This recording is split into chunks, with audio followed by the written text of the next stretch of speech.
En el tema de inflación, y sin querer parecer muy técnico, porque yo creo que es un tema bien complicado que la gente pueda pensar de que el precio de la canasta básica está incrementándose y cómo es posible que tengamos la inflación más baja. El concepto de inflación es muchísimo más amplio y no solamente es el precio de los alimentos. Si solamente analizáramos el precio de los alimentos, el porcentaje de inflación sería muchísimo más alto. Sin embargo, la canasta de productos que nosotros consideramos para medir la inflación, que es la misma que se ha mantenido durante los últimos 15 años, esto para darle consistencia metodológica a cómo se mide la inflación, demuestra que hoy por hoy Honduras tiene uno de los niveles inflacionarios más bajos que ha experimentado en los últimos 15 años.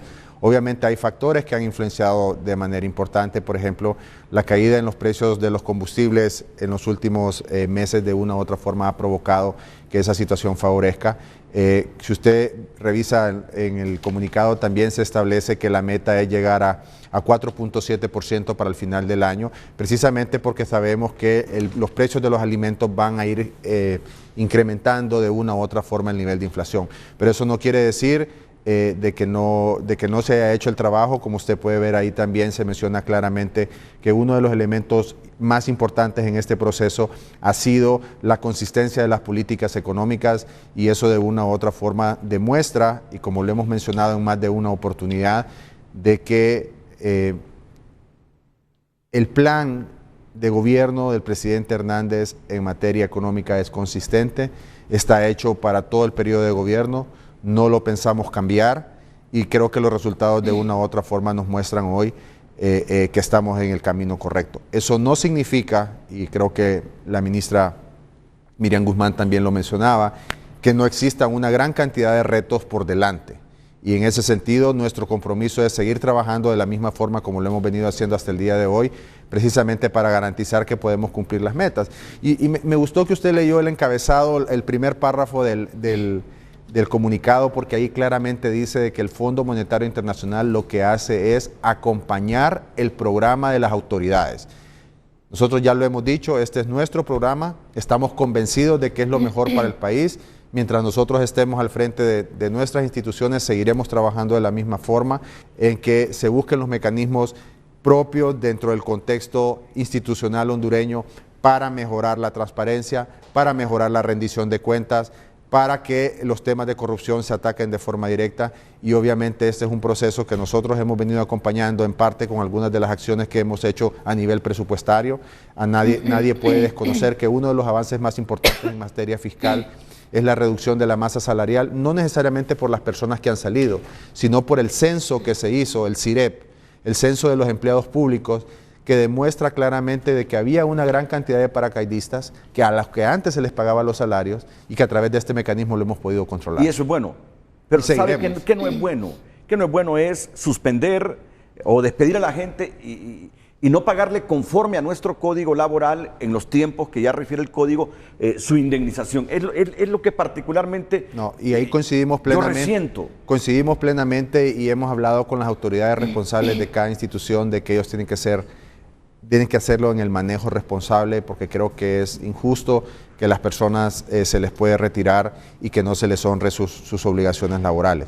Obviamente entendemos que existen limitaciones del flujo de caja de muchas empresas y que este proceso se va a ir mejorando de manera continua, y coincidimos plenamente, pero también, y creo que en eso va a coincidir usted conmigo, en la medida en que nosotros tengamos un Estado mucho más eficiente, mucho más transparente, que tengamos la cantidad de personas que realmente se requieren, en esa medida eso va a favorecer también a la ciudadanía. Ya lo decía él, que este programa con el fondo fue diseñado por el gobierno de Honduras, y lo que hace el fondo es acompañarlo. Es decir, aquí el asunto está en diseñarlo pero cumplirlo. Y lo que nos ha pasado históricamente es que lo diseñamos, el fondo nos acompaña, pero no lo cumplimos. Ese es el reto más grande. Ese es el problema, ese ha sido todo el problema con el Fondo Monetario. No cumplir, no cumplir. Ahora, el fondo siempre busca estas palabras, ya que como ellos acompañan, no vamos a decir aquí que imponen, aunque todos sabemos que solo firmando un acuerdo con ellos es que los organismos multilaterales empiezan a facilitar dineros, a prestar dineros. O vienen ayudas presupuestarias, en el caso de Europa, que este ejercicio fiscal es de ¿cuánto? ¿Cuál? La ayuda europea al presupuesto. ¿O ya no hay ayuda europea? 25 millones de euros. 25 millones de euros. Sí, no, y aquí, don Renato, y creo que este es un tema muy importante, rapidito.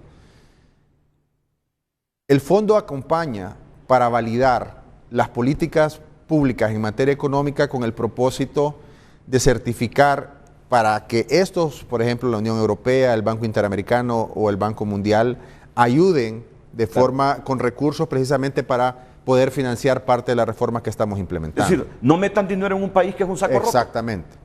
Ellos certifican para que... Son como la firma auditora del país, Sí. así como las empresas privadas tienen una firma auditora que certifica que los estados financieros de las empresas corresponden realmente a la realidad de la actividad que ellos están desarrollando. Pero el fondo ha dicho, ha instado, yo diría, ha exigido, ha demandado, ha presionado. Ninguno de estas cosas, ¿verdad? Son sinónimos. Ellos dicen, instamos a las autoridades a acelerar esfuerzos para reducir las pérdidas en la distribución de electricidad que siguen prácticamente sin cambios en el nivel que tuvieron en 2014. Por algo está instando al gobierno que se ponga pilas, que acelere los esfuerzos para reducir las pérdidas en la distribución de electricidad.